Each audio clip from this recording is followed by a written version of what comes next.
എൻ്റെ കയ്യിലിരിക്കുന്ന ഈ കുഞ്ഞു ഭൂമി ഇത് തനിയെ ഉണ്ടായതാണ്. ഇതിൻ്റെ പിന്നിൽ ഒരു നിർമ്മാതാവില്ല. ഇത് തനിയെ ഇങ്ങനെ പൊട്ടിത്തെറിച്ച് എൻ്റെ കയ്യിൽ വന്ന് വീണതാണെന്ന് പറഞ്ഞാൽ നിങ്ങൾ ആരെങ്കിലും വിശ്വസിക്കുമോ? എന്നാൽ ഈ കാണുന്ന ഒറിജിനൽ ഭൂമി ഇത് തനിയെ ഉണ്ടായതാണെന്ന് വിശ്വസിക്കുന്ന കുറേ ബുദ്ധിജീവികൾ നമുക്ക് ചുറ്റുമുണ്ട്. ഇതാ ഈ കാണുന്ന വിളക്ക് ഇതൊരു നിർമ്മാതാവില്ലാതെ തനിയെ ഉണ്ടായതാണെന്ന് പറഞ്ഞാൽ നിങ്ങൾ ആരെങ്കിലും വിശ്വസിക്കുമോ? എന്നാൽ ഈ കാണുന്ന സൂര്യനും ചന്ദ്രനുമൊക്കെ തനിയെ ഉണ്ടായതാണെന്ന് വിശ്വസിക്കുന്ന കുറേ ബുദ്ധിജീവികൾ നമുക്ക് ചുറ്റുമുണ്ട്.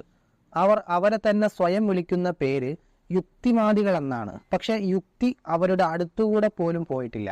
ഇത്രയ്ക്ക് ദുരന്തമായ നാസ്തികരുടെ കൂടുതൽ ദുരന്തപൂർണമായ ആശയങ്ങൾ നിങ്ങൾക്ക് കേൾക്കണമെങ്കിൽ ഏപ്രിൽ 14 എറണാകുളം ടൗൺ ഹാളിലേക്ക് നിങ്ങൾ എത്തിച്ചേരുക.